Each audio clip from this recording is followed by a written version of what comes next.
Hello, good evening. It's me, Jacob Rees-Mogg, on State of the Nation tonight. It's a sluggard special. Everything from the industrial inaction to the 4-day working week. Imagine working 20% less of the time, but being paid exactly the same. It sounds too good to be true. Too good to be true, that is, unless, of course, it's the taxpayer footing the bill. Well, that's just what the indolent councillors of South Cambridge Council are doing on your shilling.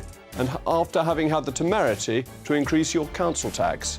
And it's what I've called the Charter for Idlers in the Daily Mail. Next up in the list of sluggards, it's the industrial inaction hitting our children and the sick. It's hard to keep up with the strikes at the moment. Today it's nurses and tomorrow it's teachers. And over the weekend, they announced their intention to use their students as political tools across multiple unions, involving potentially 500,000 of them. That's a lot of inaction. I'll be joined by a teacher live in the studio. Plus, this evening's denouement involves the French teaching us for a change. The originators of haute cuisine have downgraded the Coronation quiche to a common or garden tart. Are the French just being snooty, or should we be the ones who surrender for a change? State of the Nation starts now.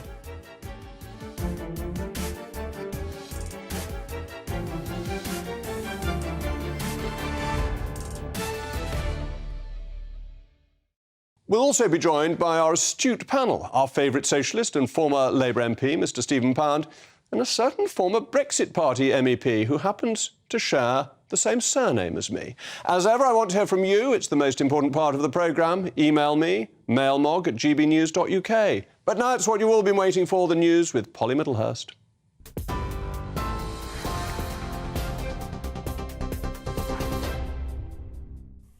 Jacob, thank you. Good evening. The top story on GB News tonight, the deadline for the final evacuation flight from Sudan in northeast Africa by UK forces has passed, with an estimated 1,000 British nationals still left in the country.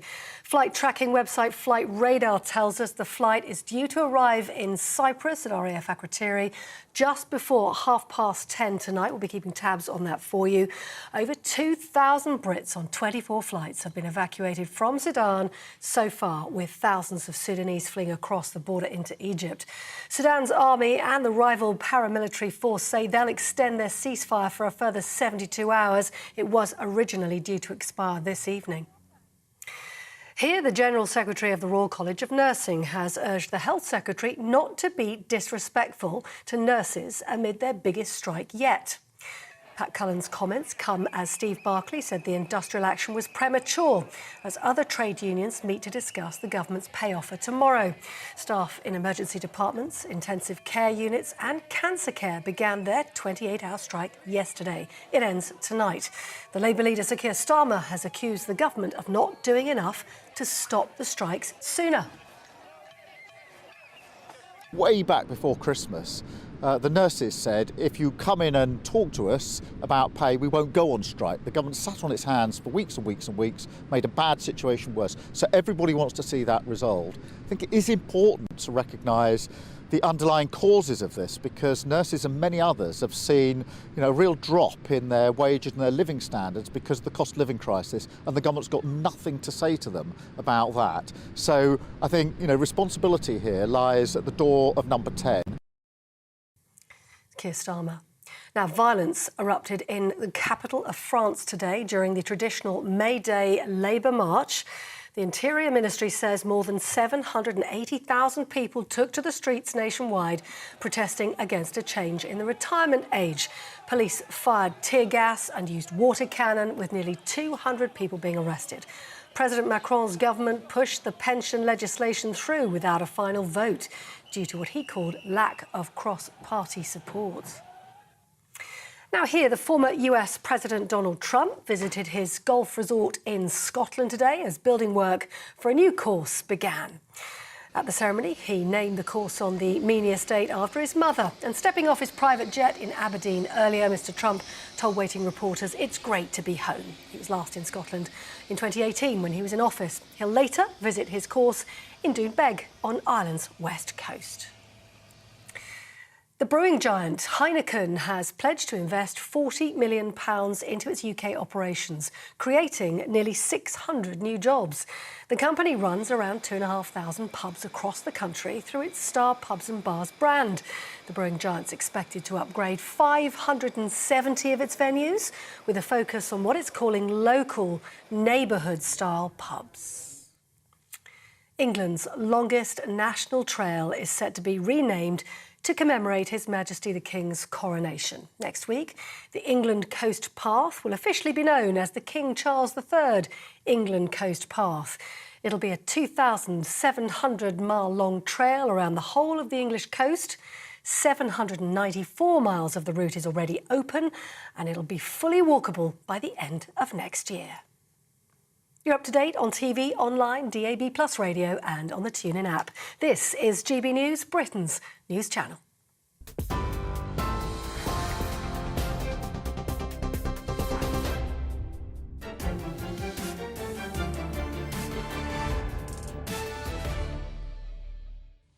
South Cambridge District Council has finished its 4-day working week trial and is set to continue it for another year. It's going to include not just administrative workers, but also the binman.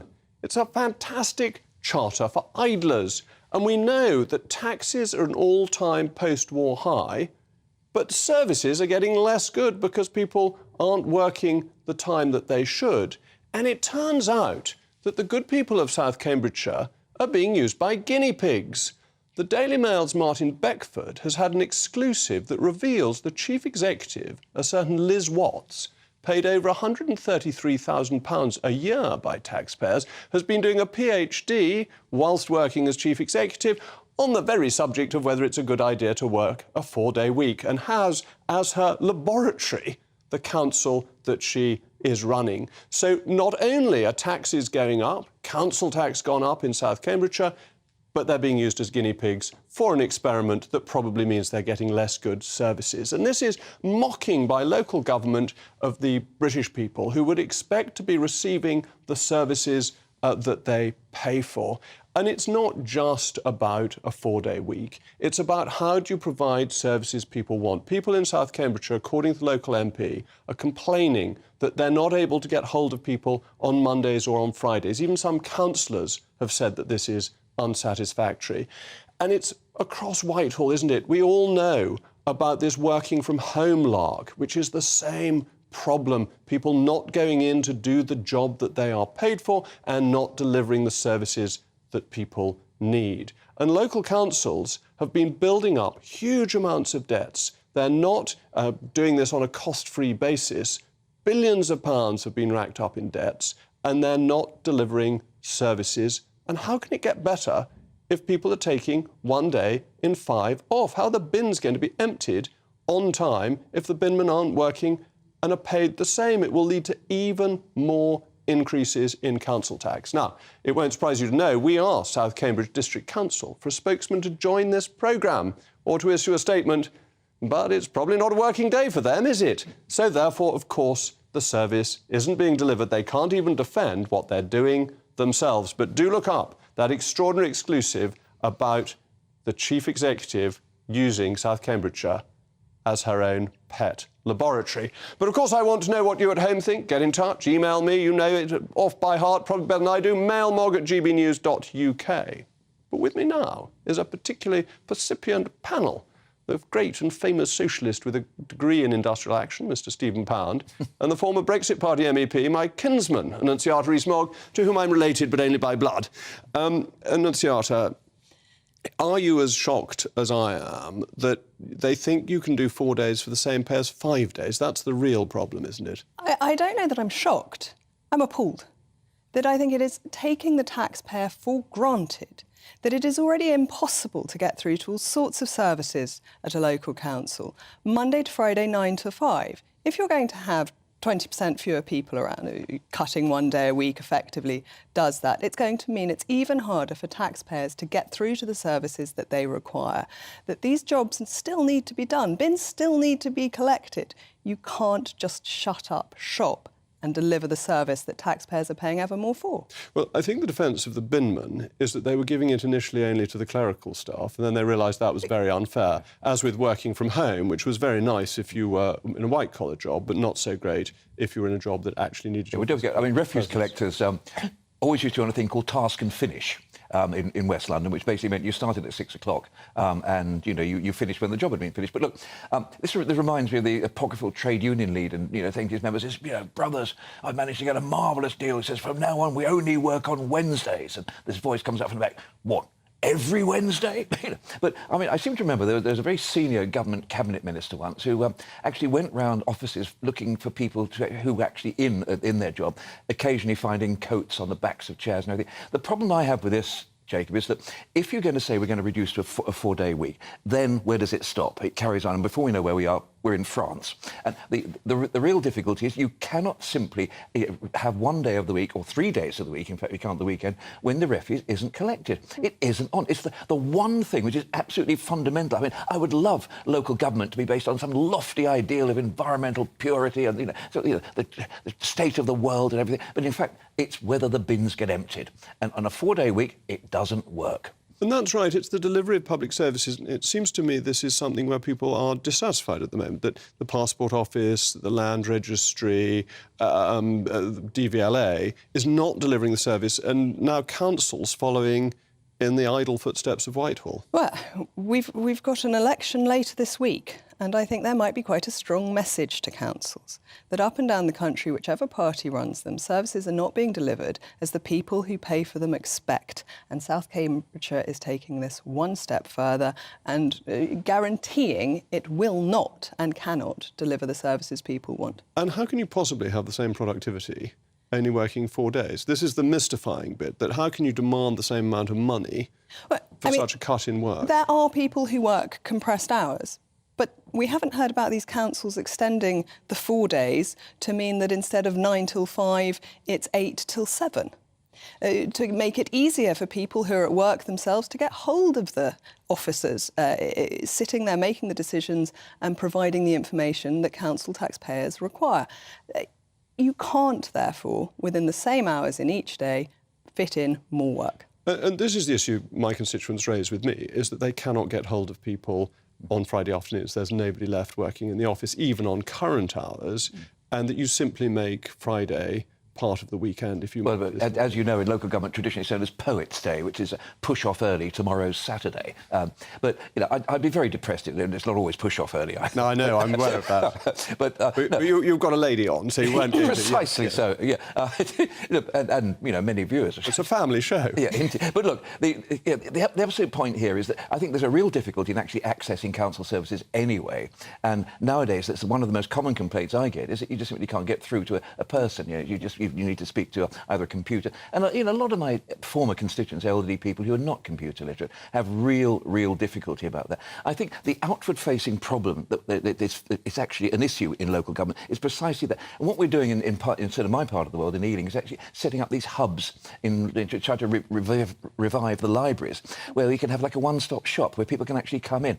And I profoundly hope that they'll be open 7 days a week. Now, I'm not saying I'm not sending the kids back up the chimneys and being Mr. Gradgrind about this. People should get paid a decent rate for the work if they're working on Sundays. I've worked years in the health service, and we worked a 7-day week, rotating around. We got extra money for Sunday. So I think that's the way forward, not shrinking down to 4 days a week. I mean, that's embarrassing. But isn't this the peculiar thing about it, that we've moved to a 24-hour, 7-day-a-week society? Unless you're a council or a bank.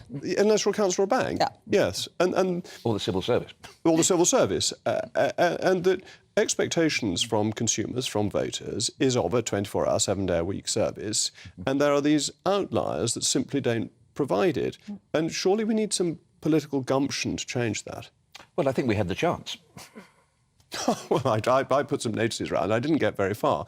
and that was very interesting, that you pull the levers of power and you find nothing very much happened, because I wasn't the only one who wanted people back in the office. I had the support of the Prime Minister and of the Cabinet Secretary.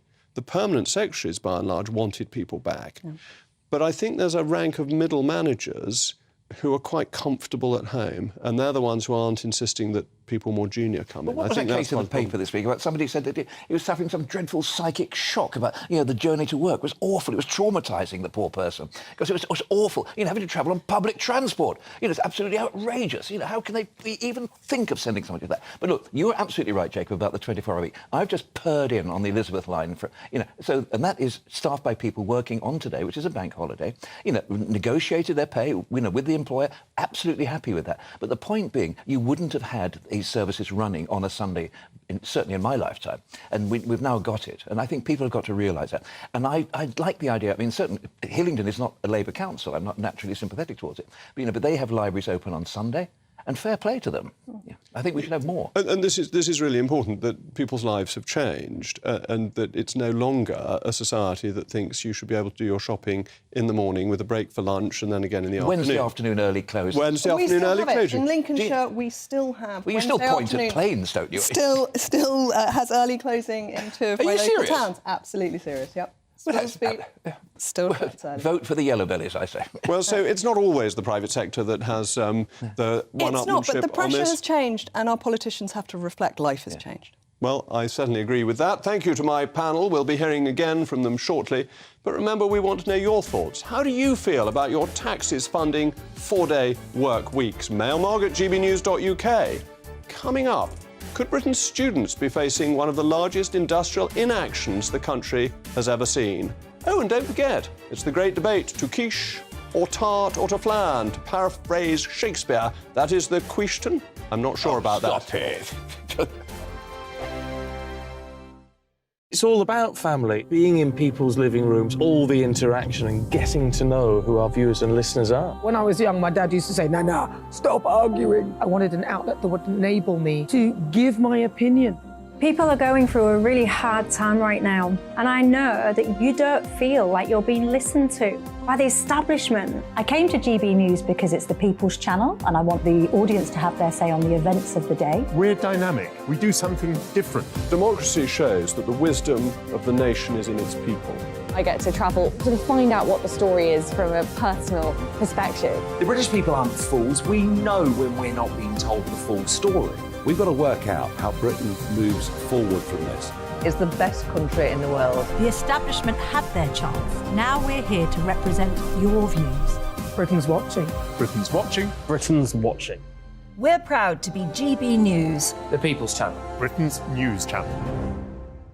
So Jubes & Co, we tackle the issues of the day with real robust debate, both sides of the fence, battling it out with me in the middle with my forthright opinions and views. And often really interesting things happen because you start with a position and then by the end of the debate you find actually, I might not have thought about that one. What we need in this country is 2 new political parties. You should maybe think about doing a 2024 calendar. I'm Michelle Dewberry and I'm keeping you company right through until 7 o'clock this evening. GB News, the People's Channel, Britain's watching.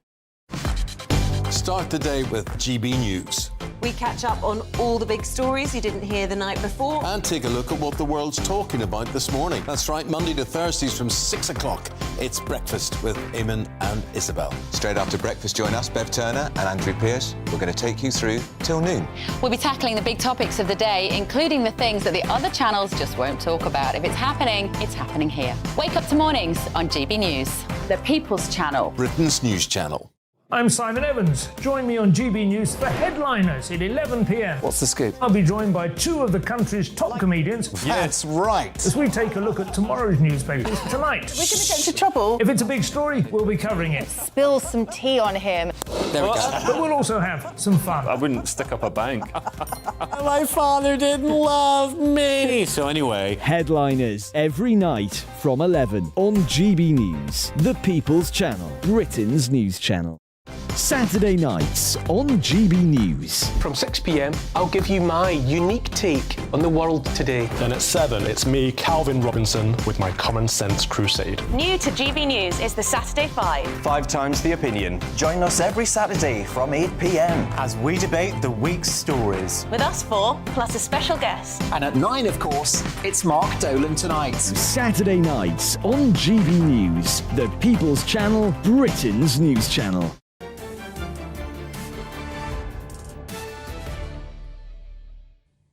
Welcome back. I'm still Jacob Rees-Mogg, and this is State of the Nation. You've been getting in touch with your thoughts. Peter. Jacob, they offer a 4-day week for the same money, but then give them overtime for the other working day at premium rates and possibly a Saturday morning as well. It's crazy. Most public employees already work a 35-hour week. Susan. The more time people have on their hands, the more stupid ideas they have. The devil makes work for idle hands. 5 days is the right number of days to work. And Tony's hit the nail on the head. Do we get a reduction in council tax for less services? And Will, when did working from home lose their air quotes? That is a good grammatical question. And John, good point from John, unions are striking for more money, better conditions and against changing work contracts. At the same time, the same workers are not fulfilling their contracts and want to change them. Paradox or hypocritical? But John has also said, great man that he is, 2 Rees-Moggs for the price of 1. Hurrah! You know, it's, as I said, it's a family show. And now to the damage being done to our nation by industrial inaction. The nurses are on strike today and were due to continue tomorrow, if not for their failure in basic arithmetic. The High Court struck them down for the other day for intending to strike 1 day past their 6th-month mandate. But the teachers will be going on strike tomorrow. What's more is that over the weekend, the teachers' union announced their intentions for a coordinated nationwide strike this autumn, which could see roughly 400,000 teachers disrupting our children's education. But do the teachers have it as tough as the unions are claiming? I'm delighted to be joined here today by Callum Robertson, who thinks that the teachers are right to be going on strike. Callum, thank you for coming on. Thank you for having me. It worries me that after all that happened with the lockdown and the loss of education, that teachers should even be thinking of going on strike under these circumstances. It just seems so selfish. It worries me that schools in your constituency are due to lose £3.5 million next year, meaning that teachers and students will be facing ever harder conditions. But the teachers are relatively well paid. That their starting salary is £28,000. They start on a salary that's higher than somebody on accountancy, advertising, architecture, consultancy, customer services, on and on. It's not that tough for teachers. These strikes are not just about teachers, they're about school workers, which include support staff, some of whom are on about £14,000 a year. I'm sure you'd agree that's a criminally low wage. Well, it depends if you're working full-time, but they are £14,000 for full-time would seem low. Yes, but these are the teachers who are going on strike. You can't go on strike on behalf of other people. You can only go on strike for yourself. So they are about... You can refuse to cross a picket line under trade union legislation, meaning support staff can go on strike. So just to be factually correct, I think it's important. Yes, you can refuse to cross a picket line, but they've voted to go on strike themselves. The NEU has voted to go on strike. So it's the teachers rather than support workers that are the problem.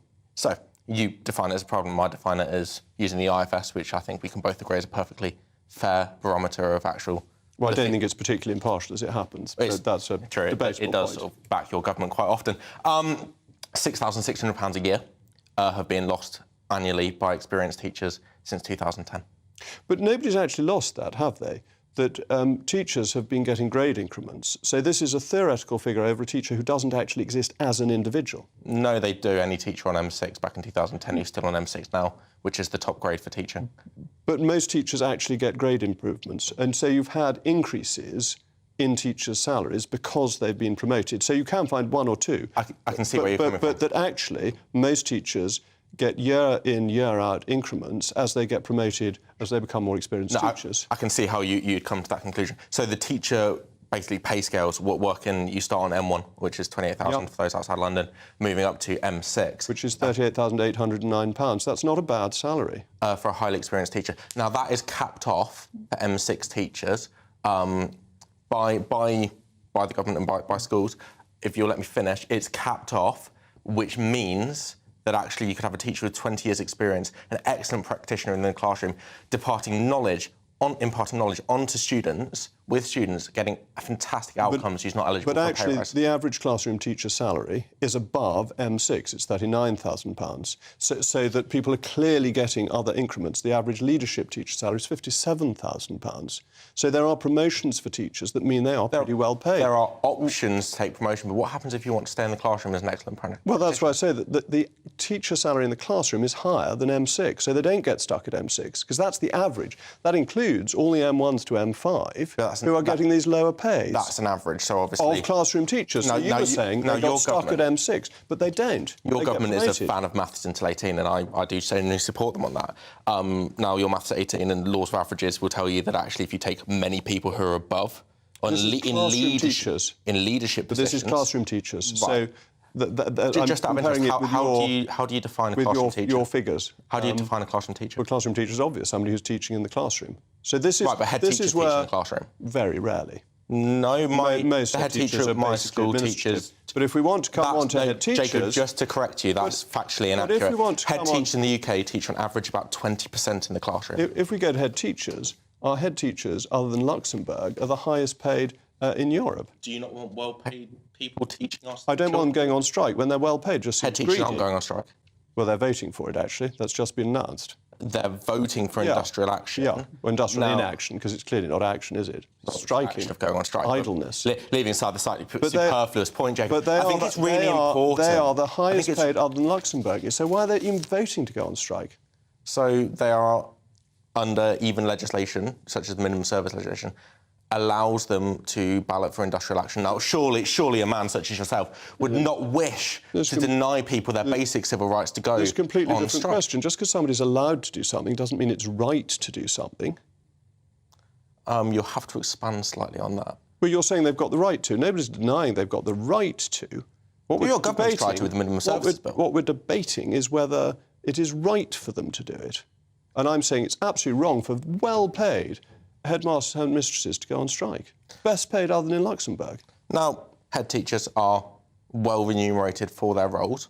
Yes. Yeah. So why even thinking about going on strike? Is it actually this Lessons in Organisation that's come out, co-written by David Wilson, General Secretary of the National Education Union, endorsement from the General Secretary of the National Education Union, that actually says workers through their unions must engage in mass extra-parliamentary political struggle.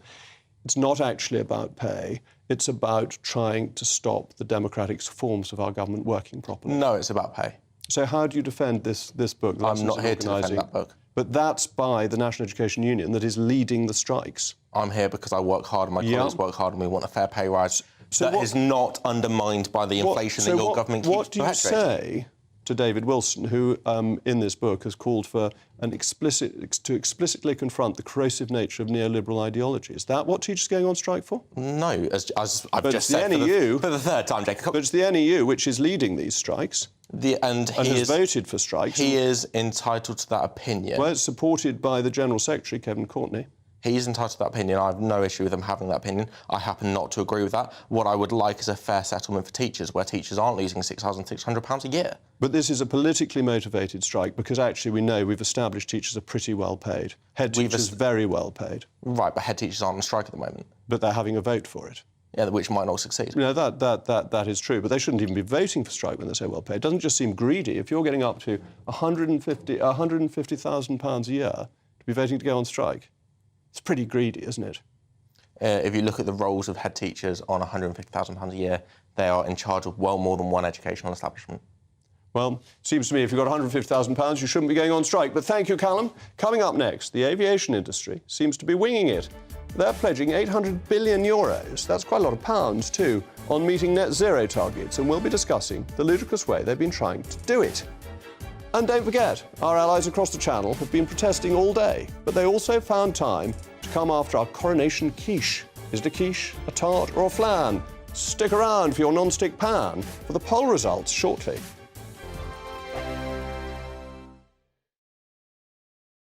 I joined GB News because I was sick and tired of not hearing my views being represented, not just mine, but so many people that I knew and spoke to. I just couldn't get my voice out there. I couldn't say anything, I couldn't do anything. Whatever the narrative was, I kind of had to follow it. GB News is there to provide a voice for those who have been ignored by the establishment media. We think different things, we've got a different style. GB News is here to be optimistic and positive about the future. It's real kind of dynamic and flowing, with the audience very much at the heart of it, like a big family. Here at GB News, we talk about the things that matter to you. Hearing the voices from right across our towns and cities, especially our towns. All sides of the argument represented with a heavy dose of opinion. We're on a mission here to make a difference. And the GB News family really is here for you, and whatever time of day you can watch or listen. Britain's watching. Britain's watching. We're proud to be GB News, The People's Channel. Britain's news channel. Westminster is going around in ever-decreasing circles, followed by the media. Britain is broken. How on earth did we get into this mess? But more importantly, how do we get out of it? Join me at 7 p.m, Mondays to Thursdays on Farage, here on GB News. We will have open, rational debate. We've got to work out how Britain moves forward from this. Join us here on GB News, the People's Channel. Britain is watching. You've probably seen politicians interviewed 1,000 times, but we do it differently. We find out who they really are, we don't shout, we chat, and hopefully we bring a bit of light, not just heat. Did you know Kate Moss? Apparently. Do you have a pair of jeans or a pair of jeans? No, of course I don't. What would I do with them? My friends are like, oh my God, what's she doing now? Join me every Sunday at 6 for Gloria Meets, only on GB News, the People's Channel, Britain's news channel. I'm Jacob Rees-Mogg, the Member of Parliament for North East Somerset and a former government minister. For years, I've walked the corridors of power in both Westminster and the City of London. We need to have the arguments, the discussions on how we make it better. Crop failures, famine, war, suffering on a scale completely unimaginable. We are putting the cart before the horse. As Charles I said at the scaffold, he was the true defender of liberty. Yeah, I've completely derailed the conversation. Join me Monday to Thursday at 8 p.m. on GB News, Britain's news channel. New to GB News is the Saturday 5. Join us every Saturday from 8 p.m. as we debate the week's stories. Right, folks, that was a spicy one, wasn't it? With us four, plus a special guest. Sometimes she has to stick her foot in it. Sometimes she has to say things as they are. Sometimes I think we should keep the refugees and send the pensioners to Rwanda. Then we'd be in a much better state. Well, Benjamin, that is... The Saturday 5. Saturday nights from 8. Only on GB News, the People's Channel. Britain's news channel. Hi, yeah. Welcome back. I remain Jacob Rees-Mogg, and you've been getting in touch with your thoughts. First of all, some reassurance. Annunziata and I are not related to Stephen Pound. 1, 2, 3, but we did 4, campaign 5. to save the pound in 2001, but there's no blood link between us. Carol has emailed in. We must insist on a reduction on our council tax if people work a 4-day week for the same pay. Council employees must have reduced pay for reduced hours. Quite simple. And Mike makes the same point. I'm all in favour of local government employees working a 4-day week. I look forward to a 20% reduction in my council tax bill. Martin, the government needs to stop this. And Roy comes to the point. If teachers are unhappy with their pay or conditions, easy. Change your job. It's been widely reported today that the former Prime Minister, Liz Truss, has been handed a bill of £12,000 by His Majesty's government after a mysterious case of missing bathrobes and slippers, a case for Miss Marple, I think, from Her Grace and Favour Country House as Foreign Secretary. It's been claimed Miss Truss took the slippers and bathrobes, awful lot of slippers and bathrobes, along with the food and wine consumed by her aides, which accounts for the £12,000 bill. But I'm a little surprised and sceptical of this narrative, but we've gone out to the British people, Vox Populi, Vox Dei, and how better than to ask them what's happened to the slippers and the robes. Was it Liz Truss, or has she been framed by the blob? Was it a civil servant who pretended to be working from home and was in fact busy stealing robes? Or was it the bitter Jean-Claude Juncker in an attempted Remainer coup? Well, the people have spoken on this important issue. Kwasi Kwarteng, maybe. Is she friends with Winona Ryder? You know, she's got a bit of history being a bit light-fingered. Could be any of the Conservative Party, really, in my opinion. You? No idea. Well, I reckon Sadiq Khan could be in the running. Let's face it, he's been robbing Londoners for the past few years. Well, there you have it. It was all Sadiq Khan's fault. Though we think the government might be taking their net zero pledges a bit too seriously. The aviation industry has its head in the clouds. It has been revealed that the European aviation industry will spend €800 billion to reach the 2050 net zero targets, with more than half being spent on cleaner fuels like animal fats and cooking oils. Doesn't sound that clean to me, but I'd like to take a moment to list a few ridiculous things the aviation industry is already doing or has already trialled. They're trying to make people go to the toilet before their flight, completely avoiding turbulent zones, whether or not that makes the flight longer, which seems self-defeating, and making flights so expensive that the younger generation might not be able to fly at all by 2050. Do they think they're Icarus? Are they flying too close to the sun with these targets? Stephen, you're keener on the net zero target, I think, than I am. Do you think that spending 800 billion euros and putting animal fats in the back of planes is really going to allow for mass, cheap aviation to continue? I shouldn't think so. I mean, they do say that King Charles runs his Aston Martin DB on a mixture of brie and claret or something. I mean, apparently, which is probably available in every petrol station in Somerset, for all I know. But look, I've often used to say that most of my constituents are more concerned about 8:30 than they are about 2030. And I think the problem is we have to really get this message over. There is, however, a chink of hope. Last year, PricewaterhouseCoopers and the London Business School did a very, very good report on what they call ESG, which is environmental, social and governance matrices for the higher earners, particularly these sort of people who, the business class, people who fly all over the place. And if there's one thing that actually does find the heart of a business person, it is the bonus. And bonuses, very often, about 80% of the major companies in the city, the few that aren't owned by yourself, do actually use this matrix now. So I think that we can reduce business travel. We can actually start using, although I loathe Zoom, I think we can do things. But the problem with targets is if you don't have a target, nobody does anything. You talked about the levers of power in the civil service the other day, or no, a couple of hours ago, actually.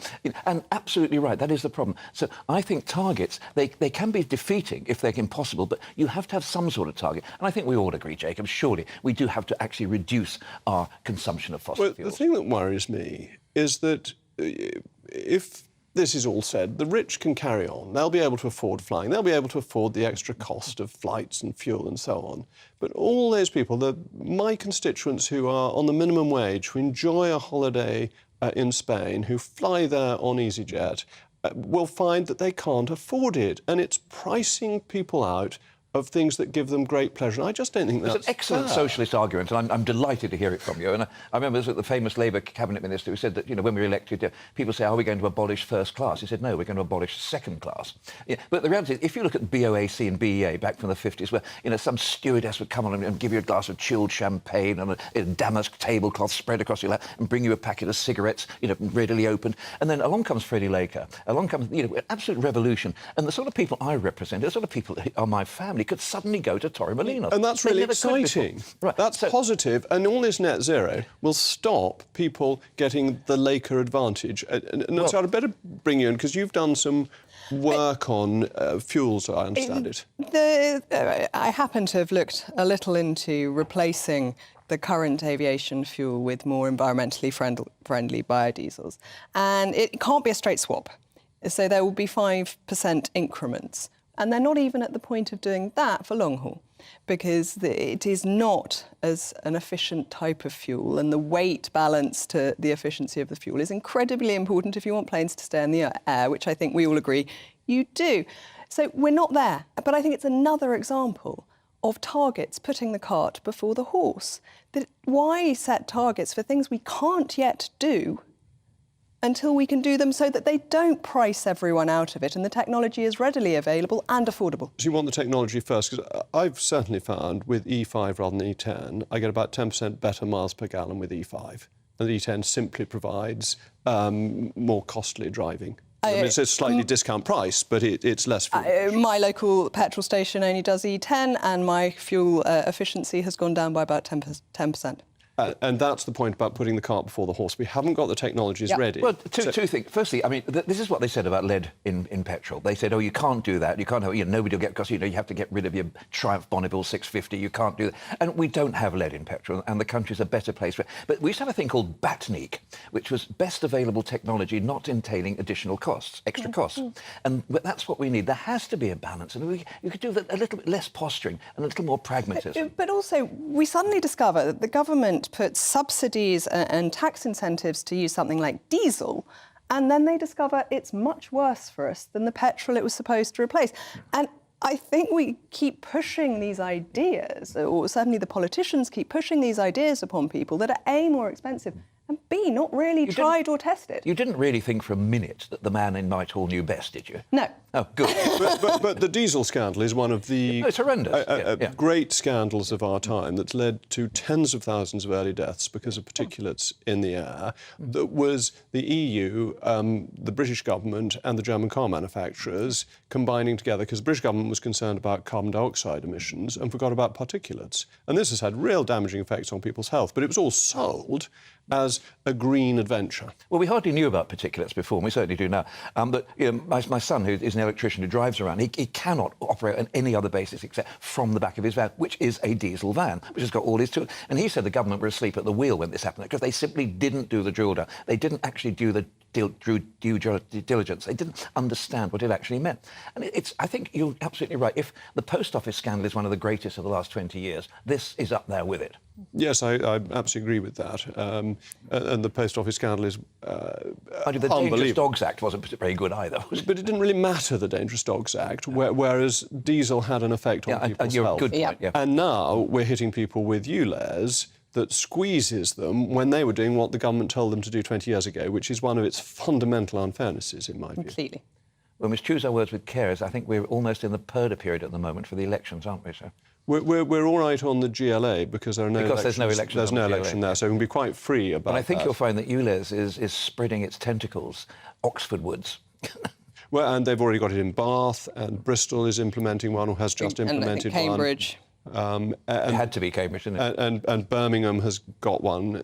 But it's very complicated, and you have to check wherever you go whether or not you're liable for it. And it is making second-hand diesel cars very cheap outside of London. Yeah, in Romania. You can export them to Romania. That's not necessarily very helpful. Come to London. But you know, in the countryside, I live in Lincolnshire, and it's got a tourist economy. We have a lot of caravans. You can't tow a caravan on an electric car. With the technology is not there to replace like for like. Sorry, the mileage becomes so immensely Yeah, you can short. do it, but it's you can't do it for any distance. Yeah. So maybe a gypsy caravan with Dobbin, the plough horse, clopping through the street, the leafy glades of Lincolnshire. That's the answer. Well, we've remained on the cart before the horse analogy all the way through, but it does seem to be the fundamental thing. The technology isn't there, and those of us who are in politics in our various different forms, surely what we aim to do is to make our constituents' lives easier. And better. And better. And what this is all about is about making their lives more expensive and poorer. Fewer experiences of travel and more expensive travel. This just can't be right. But you're implying a malevolence at the heart of government. I think I'm not, no. It's just sheer stupidity. I'm sorry. Yes. And setting up easy targets. It's also, I'm sorry to tell you, bad news for vegans because it's going to be animal fats in the planes and therefore they won't be able to fly. But thank you to my panel. Up next, the moment you've all been waiting for, the Coronation culinary conflict fomented by the French. The poll results are in and will be shared exclusively with State of the Nation's quiche correspondent. We can only help the French haven't hijacked the poll. Find out after these messages from our sponsors.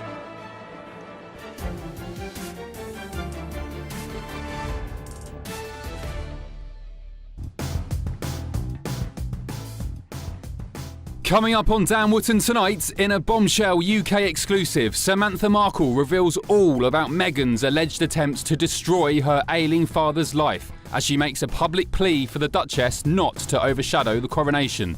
Join Dan, Neil Oliver, Kelvin McKenzie and more of Britain's top commentators, 9 to 11 p.m, only on GB News, Britain's news channel.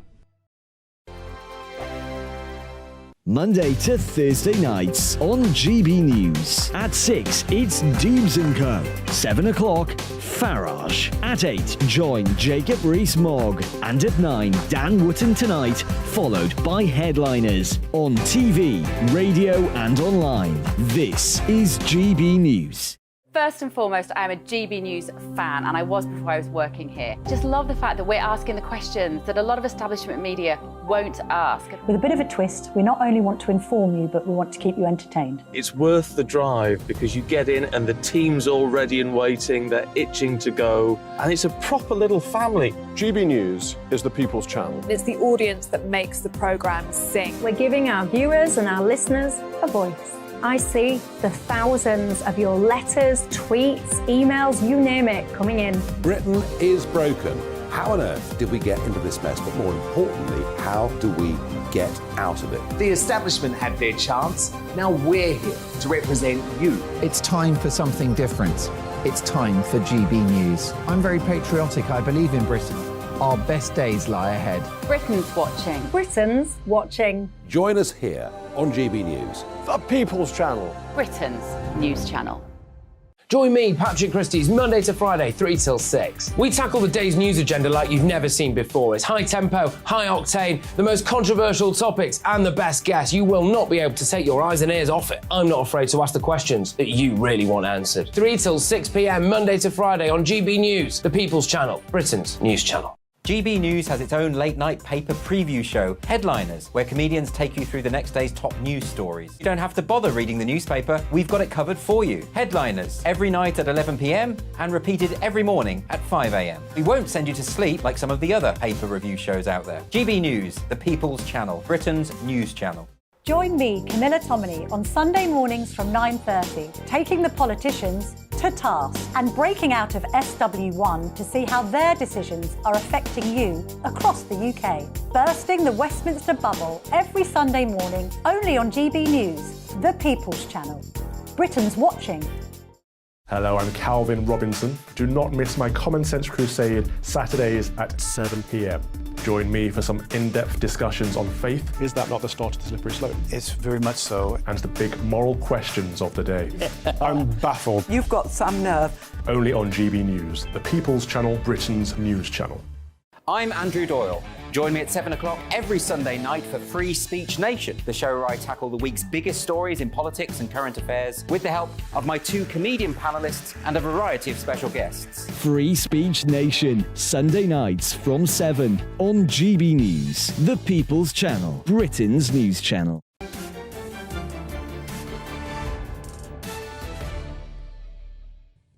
Welcome back, I'm Jacob Rees-Mogg, and this is still State of the Nation. You've been getting in touch with your mailmogs, and lots of them actually, just come in. Ashley, the teachers' strike is not just about pay, it's about workload as well. Teachers work well beyond their contracted hours because of the excessive paperwork and workload. Tracy, I didn't hear any argument from the chap on why they're striking. 1-0 to Mr JRM. Thank you, Tracy. Your mailmogs will always be welcome. Gary, Jacob, this is a very good point, and Bob makes a similar one. How can you run an engine on animal fat when the plan of the loonies is to get rid of animals? And Bob says, planes to be fueled by animal fat derivatives. Given that we're also to be urged not to eat meat, where will the animal fats come from? Alison, it's true, their heads really are in the clouds. Peter, flying will become the preserve of the very wealthy. The traditional family holiday will be a thing of the past. And in a preemptive move, we've had some mailmogs on what we're about to discuss. Morph would say, would rather call it a flan, no more French words. John, who cares what the French think? Let them eat quiche, as Marie Antoinette didn't say. I prefer the English tart, or if one must, flan. And Nicholas, they always say, put the menu in French and you can charge more. In England, a good old flan is good food. And of course, tarts are everywhere. I have a feeling there may be a double entendre in that, but that's a French term, as I'm sure you all know. But now it's time for the continuation of the Coronation culinary conflict, as Buckingham Palace has chosen the quiche to be the plat de résistance for the weekend's events. The French have now weighed in with their concerns. The people of Lorraine, the good people of Lorraine, say they are honoured at their dish being chosen for the celebrations, but they fear that the palace is under a misapprehension, as it's not really a quiche at all, but in fact a tart. We asked you what you thought, and the people have spoken, and the results are in. 61.3% went with quiche, 19.6% went with flan, and a very close runner-up, 19% went with tart. So it's a win for quiche and a loss for the French. But now, joining me to unpick this culinary conflict is the restaurant critic for The Telegraph and State of the Nation's quiche correspondent, William Sitwell. But William, before anything else, just a moment ago we were discussing how the European aviation industry's new plans to reach their net zero targets will include using cleaner fuels like animal fats and cooking oils.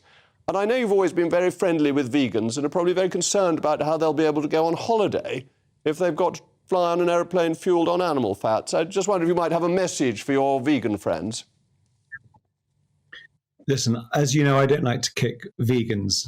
They struggle enough anyway with being lacking in various vitamins because of their diet and their dislike of meat. But look, I think the technology is quite far away. I mean, I think it's going to be quite a long time before we manage to get on an aeroplane having used cooking fat that's already been, through the cooking process. And I think really this is, it's the direction of travel is good with this, but I think it's really a PR stunt by the IATA, who, in fact, whilst they represent the airline industry, there's still 20% of airlines that aren't represented by them. And also, you only have to go to somewhere like Doha, which is like going, to Mars, to a new space station, to see where the future of airline travel is.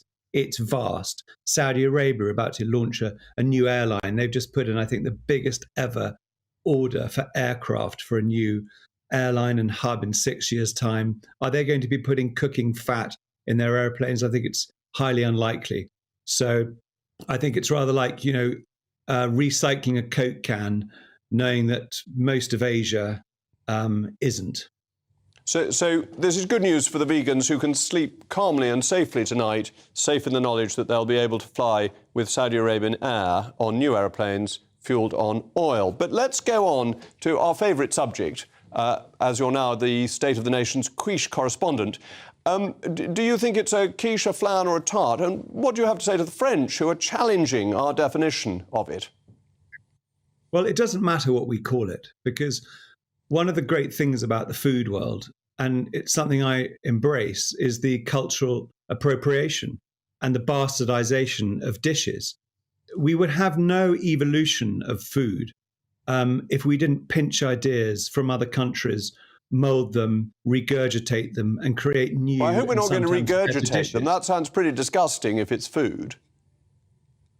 I think one of the most interesting things about this story, actually, it really tells you how acutely interested and intensely invested in food the French are, because the man who's been criticizing this, Evelyn Muller-Dervaux, he is, I'm just reading this, the Grand Master of the Brotherhood of the Quiche Lorraine, right? This is a real man with a real job representing a brotherhood of quiche, not just any quiche, but quiche Lorraine. And now you wonder why the French are so supreme in the world of gastronomy, is because they take it so seriously that even on the level of a tart or a quiche, they have sort of representations, rather like sort of Masonic people in power, in positions of influence, beating the drum for them. So we are lagging behind them. And if they say it's a quiche, well, if they say it's a tart, that's fine. The point is, we've called it a quiche. We've embraced it. We've created a new version, and we can do what the hell we like. You can't copyright recipes. But William, isn't this just sort of typically French, that you say they take it all very seriously, but they've got the Académie Française, which decides which words go into French and which words don't, and Dr. Johnson took 10 years to draw up his dictionary of English, and the Academy took, 200 years to do their dictionary of French, that they take things very seriously, but they do it very slowly, and actually nobody takes any notice. They don't, but in defense of the French, look at their, one of the reasons why they are one of the world's greatest wine producers, and it's one of the reasons why actually people have managed to steal the clothes of the French over the years, which is another story, is that they have rules, the whole rules about the appellation, the controlled rules about what grapes you can put into a particular wine and the percentages that are allowed to in order to be able to call something Burgundy. Otherwise it's a vin de table. They take it incredibly seriously. We, of course, can reap the benefit of this by eating all their fantastic food and then laughing at them. Well, yes, and certainly drinking their wine, because the good people of Bordeaux, in the very last battle of the 100 Years' War, the Battle of Castillon, had actually asked the English to go and rescue them from the French, because they wanted to be under the English crown, because the English crown made them pay less tax, which has always seemed to me an excellent reason for drinking claret. So I'm happy to grant the French one-upmanship in this particular area. And I expect you knew that, Jacob, because you were probably there. Well, actually, the great person there was the Earl of Shrewsbury, known to the French as the English Achilles, who they thought was over 80 when he was directing the battle. But he'd been captured and ransomed and had sworn when freed never to take arms against the King of France again. So he directed the battle without wearing armour, and he's one of our forgotten heroes who I think should be brought back into the public consciousness, the great Earl of Shrewsbury, sorry. Well, I would disagree with you. I mean, there you are showing the brilliance of acute knowledge that to most people is meaningless and pointless, but actually makes you a great Englishman. So I think, in a way, as I say, we should respect the French for taking these things seriously. And if they feel that we have stolen their quiche, we've regurgitated it, the king is using and abusing the French tradition. I respect the French greatly, and I would respect them more if only they didn't ruin things with garlic. But thank you so much for joining me as our special quiche correspondent tonight. That's all from me. Up next, it's the esteemed Dan Wootton. Mr. Wootton, oh, Jacob, I have loved the Rees-Mogg sandwich tonight. Speaking of food, I just saw the brilliant Annunciata outside the studio. Absolutely loved that. But tonight we have Samantha Markle live from the US. She's got a plea to her sister: don't overshadow the coronation. Oh, and who's her sister? Oh, you may have heard of her. Oh, OK. Well, I'm sure that will be extremely interesting. You'll find out who this mystery sister is. My sister was on earlier. But that's coming up all after the weather. It's bound to be sunny in Somerset. But I'll be back tomorrow live from outside Buckingham Palace. It's Jacob Rees-Mogg, and this has been State of the Nation. Good evening. My name's Rachel Ayres, and welcome to your latest weather update from the Met Office. So as we look ahead to the next 24 hours, it's going to become mostly dry, though quite cloudy, with some cooler air in the north and east.